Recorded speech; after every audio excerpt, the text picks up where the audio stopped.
Salam jumpa kembali bersama saya Irfan yang akan sedikit berbagi informasi penting terkait dengan asesmen diagnostik non-kognitif.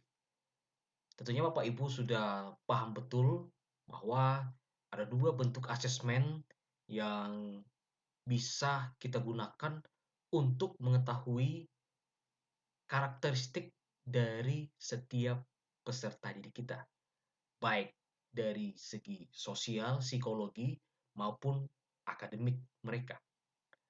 Nah, khusus untuk video kali ini, saya akan membagikan bagaimana mengetahui karakteristik dari peserta didik kita, tentunya dengan mengetahui kondisi psikologi, sosial, emosi peserta didik kita, kemudian mengetahui bagaimana gaya belajar mereka, kemudian bagaimana aktivitas peserta didik kita selama mereka belajar di rumah, dan kondisi keluarga dari peserta didik kita melalui asesmen diagnostik non-kognitif.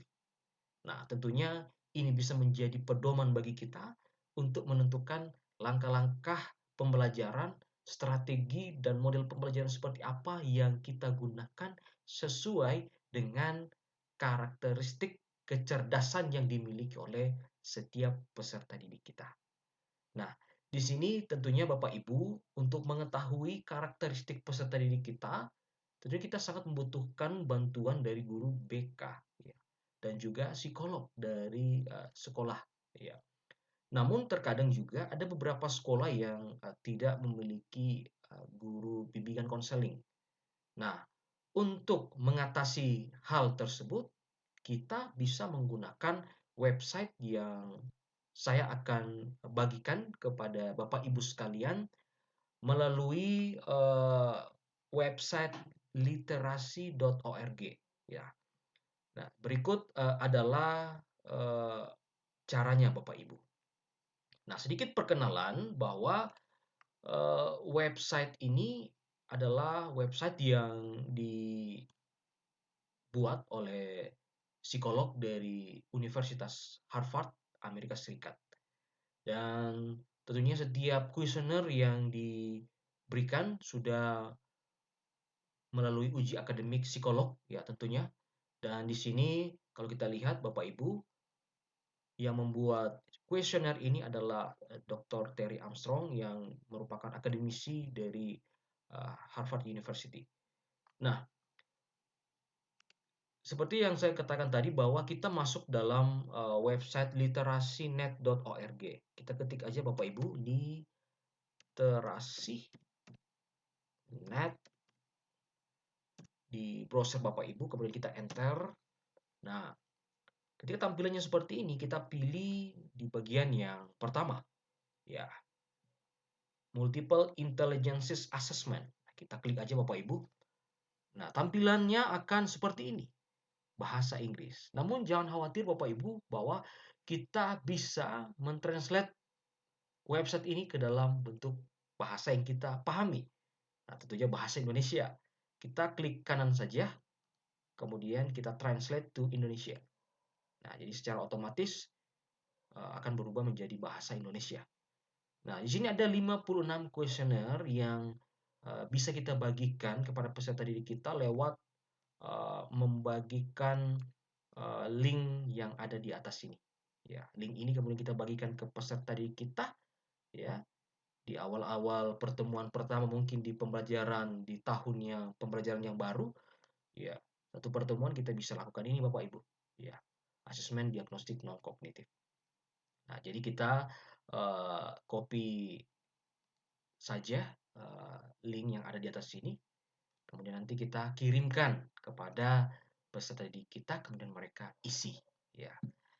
Nah, ada 56 kuesioner yang harus diisi oleh peserta didik kita Bapak Ibu. Nah, ketika kemudian terisi seperti ini, kemudian kita klik pada bagian bawah, kita klik temukan kelebihanku. Nah, ketika kita klik temukan kelebihanku ini, itu akan muncul 3 kecerdasan dominan yang dimiliki oleh peserta didik. Ya. Jadi dalam website ini ada 8, dikategorikan ada 8 kecerdasan, ya. Ya, kemudian nanti akan muncul 3 yang paling dominan, ya. Nah, seperti ini Bapak Ibu, dalam bentuk bahasa Inggris, namun kita bisa mentranslate-nya ke dalam bahasa Indonesia. Nah, di sini ada 3 Bapak Ibu yang menjadi kelebihan saya di sini. Ada bahasa, kemudian ada sosial, dan juga ada logika matematika. Nah, di sini kemudian hasil ini yang kemudian bisa kita nanti petakan ya dalam aplikasi Excel yang Bapak Ibu miliki ya di perangkat yang Bapak Ibu miliki, baik laptop maupun handphone atau gadget dan lain sebagainya. Namun disarankan menggunakan komputer atau laptop Bapak Ibu. Nah, di sini ada 3 yang dominan, ada bahasa, sosial, dan kemudian ada logika matematika. Nah, ketika kemudian hasil ini muncul, ya peserta didik kita kemudian men-screenshot atau melaporkan kepada kita, kemudian kita petakan dalam aplikasi Excel Bapak Ibu. Nah, ya jadi kita petakan. Di sini ada ketiga kecerdasan yang paling dominan, ya, yang dimiliki oleh seorang peserta didik di sini. Ada kecerdasan bahasa, logika, dan juga uh, diri sendiri. Nah, penjelasan dari 8 dimensi ini ya dapat kita lihat pada website literasi.org. Nah, pada bagian atas Bapak Ibu ya. Nah, di sini ada research ya, kemudian ada praktis ya, kemudian ada assessment dan introduction. Nah, kita memilih praktis Bapak Ibu. Nah, di sini diperlihatkan ada 8 kecerdasan ya. Nah, di sini ada penjelasannya Bapak Ibu. Tinggal kita klik klik saja, misalnya bahasa. Nah, di sini ada penjelasannya ya mengenai kecerdasan bahasa itu. Ya. Jika di sini ada contoh bahasa misalnya. Orang yang kuat dalam kecerdasan bahasa itu senang mengucapkan, mendengar, melihat kata-kata, ya, kemudian mereka suka bercerita, mereka termotivasi oleh buku, rekaman, drama, dan lain sebagainya.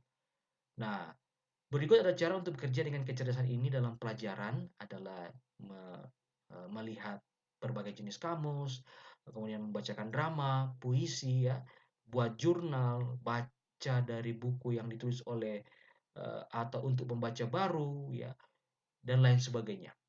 Ya, di sini sangat dijelaskan secara rinci ya mengenai 8 kecerdasan ini. Ada bahasa, kemudian ada spasial, ya, kemudian logika matematika, kemudian gerakan tubuh, kemudian ada musikal, ya, kemudian ada sosial, ya, kemudian ada diri sendiri dan juga alam, ya.